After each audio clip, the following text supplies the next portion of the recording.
Lucas 3.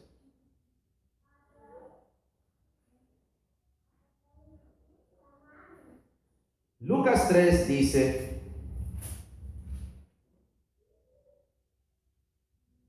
en el año 15 del imperio de Tiberio César, siendo gobernador de Judea Poncio Pilato, Herodes tetrarca de Galilea y su hermano Felipe tetrarca de Iturea y de la provincia de Traconite y Lisanías tetrarca de Abilinia, y siendo sumo sacerdote Anás y Caifás, vino palabra de Dios a Juan, hijo de Zacarías, en el desierto.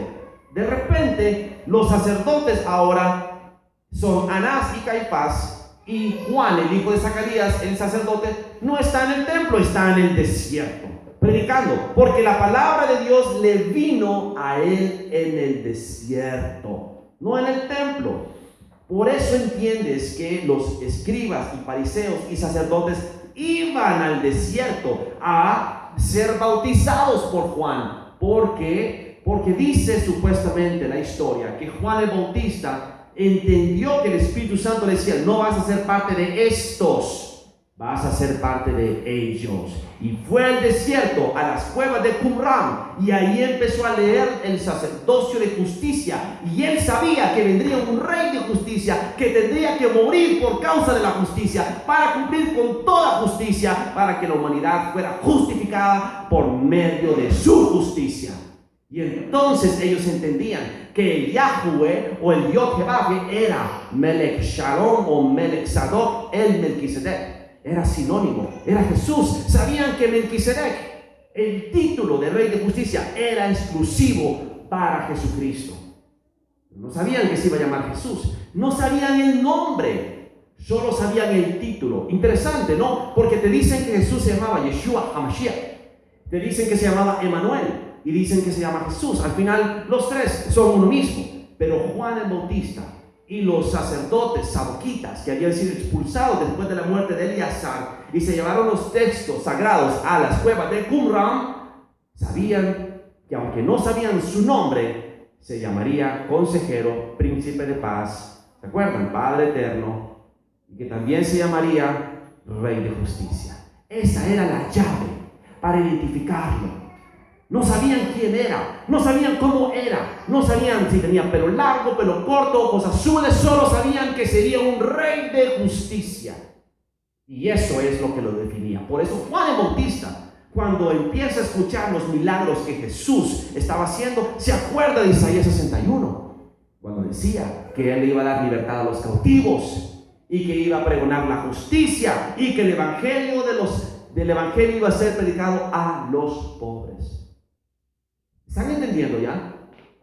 Entonces Juan el Bautista tenía la llave del reino, y los sacerdotes y fariseos lo sabían y venían a bautizarse. Eso no era común. En el templo no había bautismos. En el templo solo se lavaban las manos y los pies. No había bautismo. El bautismo lo instituyó Juan. ¿Para qué? Para arrepentimiento. ¿Qué significa eso? Para enderezar el camino torcido de la rebelión al arrepentimiento, para preparar el camino del Rey de Justicia que vendría a predicar la justicia, y entonces podrían ser salvos. ¿Ven por qué Juan es importante? Juan era el sacerdote del orden de Melquisedec que le cedió a Jesús, el último sacerdote del orden de Melquisedec. ¿Poderoso, sí o no? Y por eso Jesús le dijo: basta ya, es necesario que cumplamos con toda justicia. Y por eso Jesús se bautizó en su misión. Y ese es el principio básico del cuerpo de Cristo: someteos unos a otros. Hoy tú me enseñas a mí, mañana yo te enseño a ti. Y nadie es más que nadie. Todos juntos hacemos la obra del reino para ser un cuerpo, y todos los dedos de la mano tienen importancia. Le quitas un dedo, ya no es un puño.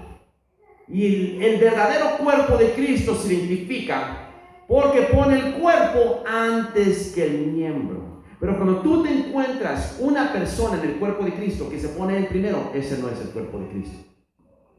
Especialmente cuando se dedica a perseguir a los demás, cuando se dedica a hablar mal de los demás y de hacer cosas contra los demás. ¿Ahora estás entendiendo? Yo siempre le digo a mis hermanos, tengan cuidado, identifíquenlos, porque hay algunos en medio de nosotros que fingen ser el cuerpo de Cristo, hablan todo igual, todo lo hacen igual, bendicen, abrazan, aleluya, amén, gloria a Dios, pero a la hora de la hora son los primeros en salir corriendo, son los primeros en traicionarte, son los primeros en negarte un plato de comida, son los primeros en robarte, porque solo les importan ellos. Muy bien. Mateo 9, versículos 12 al 13.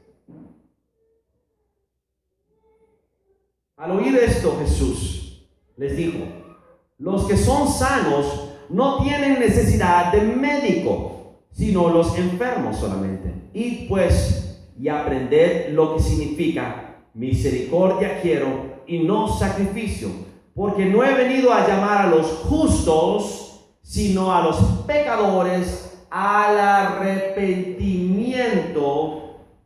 Si un justo ya camina por el camino estrecho de la rectitud, no hay necesidad de enderezarlo. Pero si el impío, el pecador, él los llama al arrepentimiento, él los encarrila en el camino de justicia. Y entonces aquí los sanos son los justos y los enfermos son los pecadores. Entonces la justicia se convierte en tu sanidad espiritual. Y una vez que te sanas interiormente, te sanas exteriormente también. El reino de los cielos es como una mujer que escondió levadura en 3 medidas de harina, y pronto toda la harina fue leudada.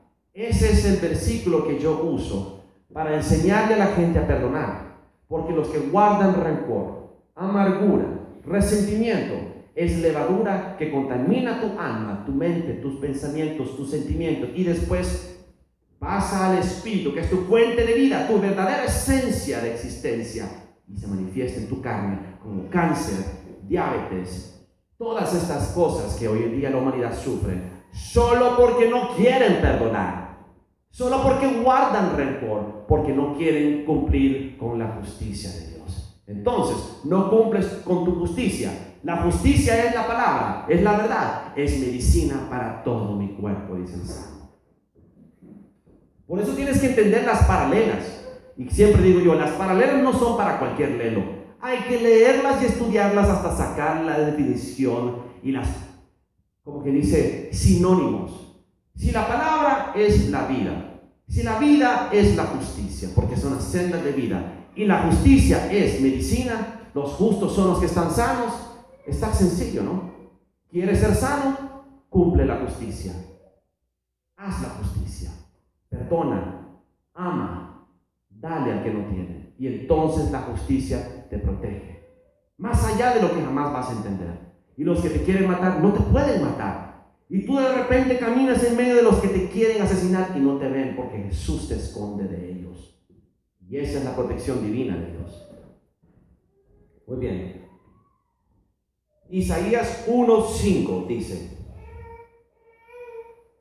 ¿por qué querréis ser castigados aún? ¿Todavía os rebelaréis? Toda cabeza está enferma y todo corazón doliente. Ahí te está diciendo Jesús que todos los líderes son pecadores que no conocen la justicia y que están caminando en el camino de la rebelión. Y por eso entonces los corazones están dolientes. Porque ¿qué pasa? Los corazones del pueblo, aprendiendo la impiedad, no se sanan. Están enfermos, todos están enfermos. Porque la cabeza está enferma, el cuerpo está enfermo. Así de sencillo. Si la cabeza está mal, el cuerpo va a estar mal también.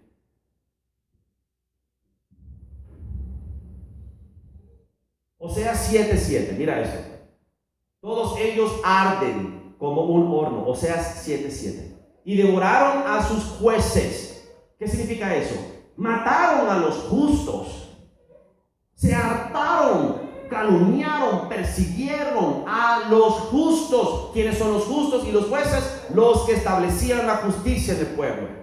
Cayeron todos sus reyes. No hay entre ellos quien a mí clame. Se olvidaron de Dios. Efraín se ha mezclado con los demás pueblos. Efraín fue torta, no volteada. Una pregunta. ¿Alguna vez tú has hecho una tortilla en un comal y se te olvida darle vuelta? Queda mal hecha, ¿no? Solo de un lado está cocida y del otro no te la puedes comer. Así es aquel que no entiende la justicia y que solo se agarra de la ley. Entonces va a ser una torta no volteada, incompleto, mediocre, tibio.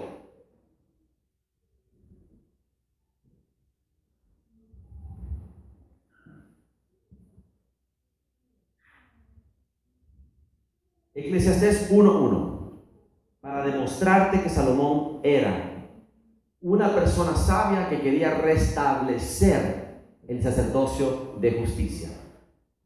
Palabras del predicador.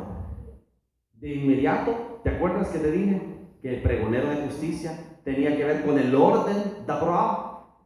¿Te acuerdas cuando te dije que Dabrao también significaba predicador, anunciador, pregonero? Por eso llamaban a Noé el pregonero de justicia. Entonces, esta palabra predicador, el predicador que predica, el pregonero que pregona, el mensajero que es lo que lleva, la justicia, en el orden de Melquisedec, según la palabra hebrea, Dabra. ¿Te acuerdas? Que era promesa, declaración, que era juramento, todos ese montón de sinónimos. Eran como 40 sinónimos. Entre ellos estaba pregonero, predicador. Entonces, Eclesiastés está escrito por Salomón y él se menciona a sí mismo como el predicador.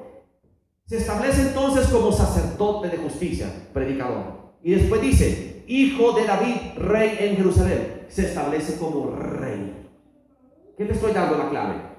Eclesiastés 1 te está dando la pauta para Jesús. Jesús se establece como sacerdote.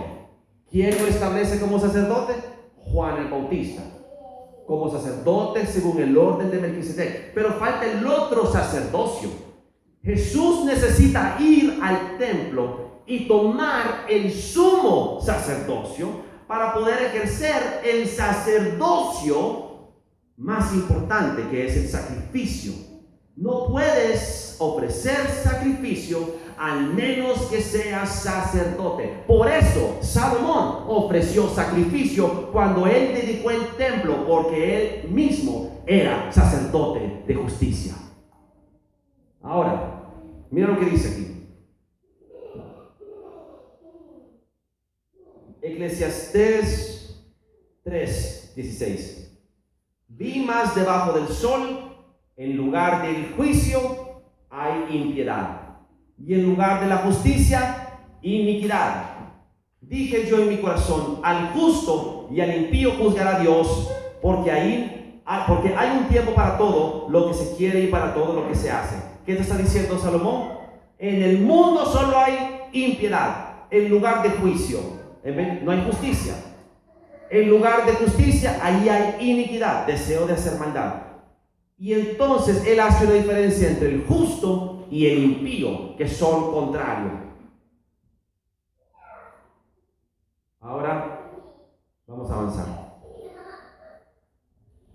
Romanos 1:17.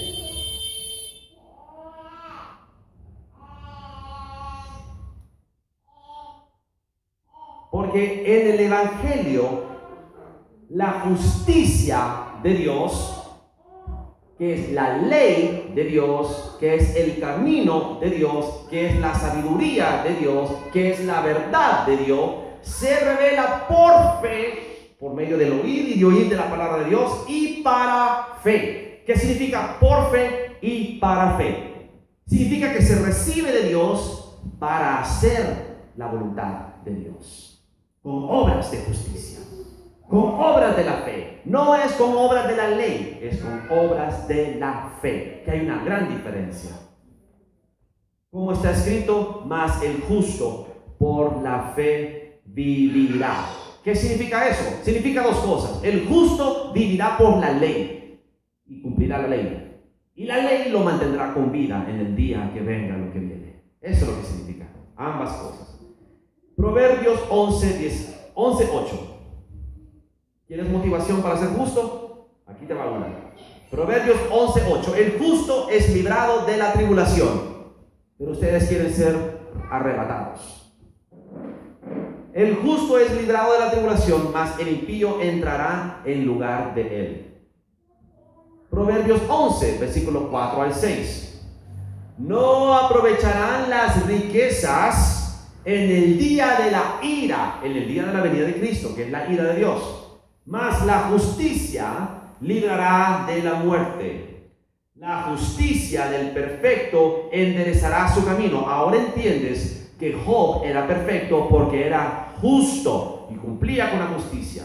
Mas el impío por su impiedad caerá. Versículo 6. La justicia de los rectos los librará, mas los pecadores serán atrapados en su pecado. O sea, que el justo camina en el camino estrecho de la justicia, en la rectitud, en obediencia a Dios. Romanos 5:9. Pues mucho más, estando ya justificados en su sangre, por él seremos salvos de la ira. Así que el justo es justificado primero en la sangre preciosa de Cristo Jesús y después conforme a sus obras de justicia hasta el final.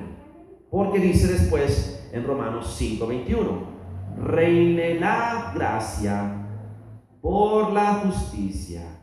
O sea que sin justicia no habrá gracia. ¿Quiénes quieren la gracia? Entonces procuren la justicia. Romanos 5:21, ¿verdad? Muy bien. Salmos 41, versículo 1 dice, bienaventurado el que piensa en el pobre, en el día malo lo librará el Señor. Ahora, todo el mundo puede pensar en el pobre. No está hablando de pensar. Está hablando de dar, tener cuidado, tener pendiente, estar constantemente al tanto de sus necesidades. Eso es lo que significa. Proverbios 10, versículo 26. La obra del justo es para vida, o sea que hace justicia, te provee de vida. Mas el fruto del impío es para pecado. Camino a la vida es guardar la instrucción, o sea que el camino de la vida, el camino estrecho, es guardar los mandamientos. Pero quien desecha la reprensión, erra.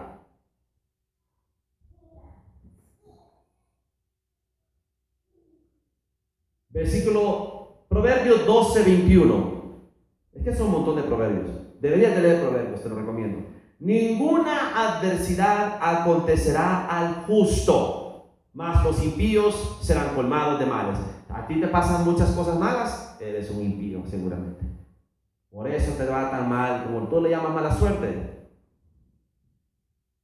Proverbios 11:13. El fruto del justo es el árbol de vida, y el que gana almas es sabio.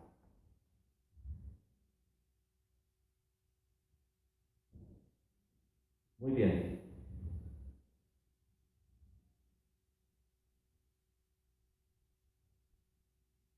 Vámonos ahora entonces a Jesús. Vámonos primero a Romanos 5:17. Pues, si por la transgresión de uno solo reinó la muerte, Adán, mucho más reinarán en vida por uno solo, Jesucristo, los que reciben la abundancia de la gracia y del don de la justicia. Así que la justicia de Jesús es el regalo. Él te regala su justicia, que por medio de la justicia que Él cumplió, tú eres justificado, por tanto eres deudor. Hay un problema grave, te lo voy a leer más tarde. Así que como por la transgresión de uno vino la condenación a todos los hombres, de la misma manera por la justicia de uno vino a todos los hombres la justificación de vida. Porque así como por la desobediencia de un hombre los muchos fueron constituidos pecadores, así también por la obediencia de uno solo los muchos serán constituidos justos. Pero la ley se introdujo para que el pecado abundase, mas cuanto el pecado abundó, sobreabundó la gracia, para que así como el pecado reinó para muerte, así también la gracia reine por la justicia para vida eterna en Cristo Jesús, nuestro Señor. Muy bien, ahora quiero que veas cuáles son las leyes que se cumplen en Jesús. Jesús hizo algo por ti, y te lo voy a leer. La ley del celo. La ley del celo está en Números 11, del versículo 11 al 29.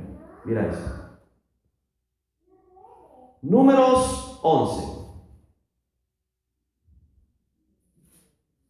La ley del celo es citada en Romanos 7.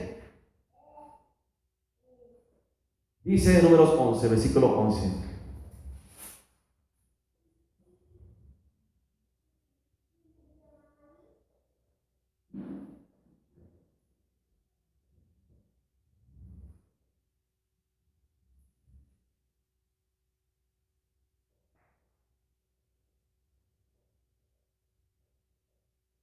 No.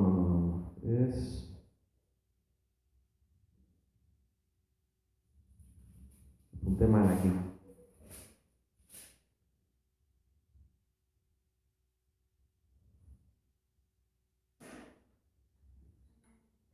No es el Deuteronomio, quizás.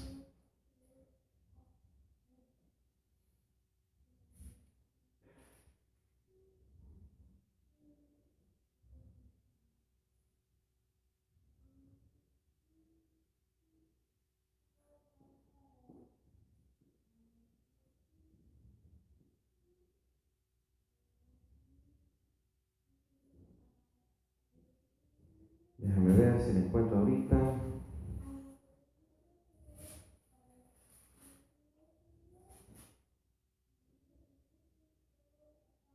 Bueno, no importa. Escúchame bien. La ley del celo, se supone que era número 11, pero la apunté mal. Dice la ley del celo que si un esposo acusa a su mujer de que ella le ha sido infiel y ella lo niega, realmente no hay forma de saber. Entonces, lo que tiene que hacer es que tiene que traerla ante el sacerdote. Y el sacerdote entonces le pregunta, ¿tú has sido infiel a tu marido? Y ella le dice, no, lo niego. Entonces él le dice, muy bien, traen un pergamino, escriben el nombre de ella y la acusación. Entonces, ella tiene que traer una ofrenda al sacerdote. Es como una ofrenda de misericordia. Como que ella trata de escaparse de lo que le viene. Él recibe la ofrenda, ella hace el juramento de que ella jura de que ella no ha sido infiel, entonces queman el pergamino y lo meten en una copa con agua. Y ella tiene que tomarse esa copa con el pergamino, las cenizas, y tiene que decir que así me suceda. Y el sacerdote le dice, si tú has sido infiel, que se hinche tu vientre, se te pudran los muslos y mueras en vergüenza fuera de la congregación. Es una maldición. Y ella dice que así sea. Y se bebe la copa. 3 días después, si ella no tocó varón ajeno que no sea su esposo, nada le pasa. Pero si ella fue fornicaria, adúltera, 3 días después esa mujer es irreconocible. Las vísceras se le deshacen, se hincha y los muslos se le pudren y tienen que sacarla fuera del campamento de la congregación porque hiere a muerto y muere en desgracia y en deshonra. Una maldición fuerte. Así que allá no habían leyes de investigadores privados y pruebas, no, allí se le iba al sacerdote bajo juramento. Ella decía que era inocente o que era culpable. Era mejor que dijera soy culpable para que la mataran, la apedrearan, era más rápido que lo que sufría después. Cuando a Jesús lo crucifican, Jesús está en el jardín del Getsemaní llorando y él está sudando gotas de sangre y él le dice al Padre, Padre, pase de mí esta copa, porque Jesús entendía lo que él tenía que hacer por ti. Verás, nosotros representamos la novia, la esposa, y fuimos nosotros la ramera infiel. Y él, en vez de llevarnos ante el sacerdote para decir, nos va a acusar y nosotros negarnos, él tomó la decisión de beber esa copa por ti. Porque, ¿cómo puedes tú, dice la palabra, teniendo una mujer infiel, despacharla y después volverte a casar con ella? Si ella ha sido despedida por adúltera, ¿cómo puede regresar? Una de dos: o se divorcia de ella o ella muere. Jesús muere por ti, porque te amó tanto que Él te lleva ante el sumo sacerdote y tú te niegas y escriben tu nombre en el acta de los decretos y la queman y meten esas cenizas en la copa de la ira. Tú sabes que cuando te bebes una copa vas a morir porque estás mintiendo, porque tú fuiste infiel. No hay forma de escapar. Y Jesús, en su infinito amor, en vez de esperar para verte tomarte la copa,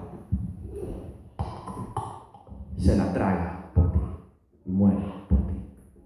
Y después resucita y viene de vuelta y te abraza y te dice: eres mía, siempre te he amado y te perdono. Por eso, cuando Jesús resucita, ¿cuál fue la primera persona que se le apareció? María Magdalena, la ramera, porque representa esa reconciliación. ¿Ves? Que cada cosa que Jesús hacía tenía un sentido muy poderoso. Esa es una de ellas. Y cuando Jesús está en el madero, su vientre se hinchó. Cuando le traspasaron salió agua. Y sus piernas se le debilitaban y se asfixió. Mientras Jesús guindaba en esa cruz, Él estaba sufriendo esa maldición. Y por eso dice la palabra: maldito todo aquel que cuelga de un madero. Porque lo que los fariseos querían hacer con Jesús es mandarlo al infierno. Porque aquel que moría crucificado era la ley que te condenaba al infierno. Maldito, anatema. Eso es lo que te quiere decir. Ahora, sigamos. Vete conmigo a Números 5.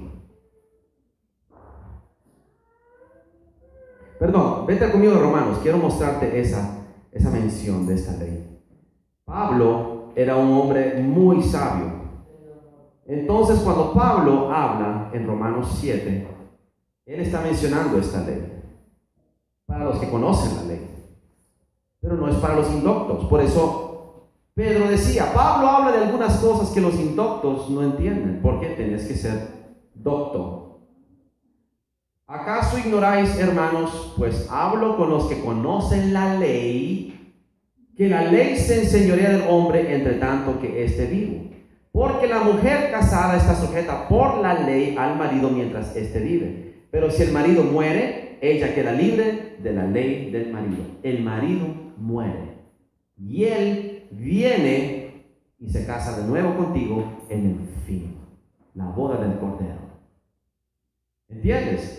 Se divorció de ti porque tú destruiste la relación miles de años atrás, cuando tus ancestros y mis ancestros pecaron en el desierto con el becerro de oro. Todo nuestro linaje está maldito. Entonces él regresa y él muere en la cruz y regresa otra vez para volverse a casar con su novia. Pero ¿cuál es la característica de su novia? Que cumple con su justicia porque está vestida de novia con linos blancos, que son las obras justas de los santos. ¿Sí? Vete conmigo entonces ahora. Quiero enseñarte algo.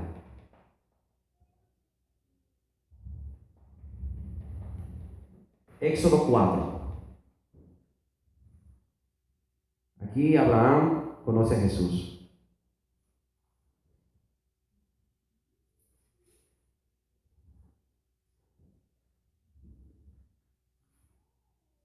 He aquí, dice, ellos no me creerán, ni oirán mi voz, porque dirán: no te ha aparecido el Señor.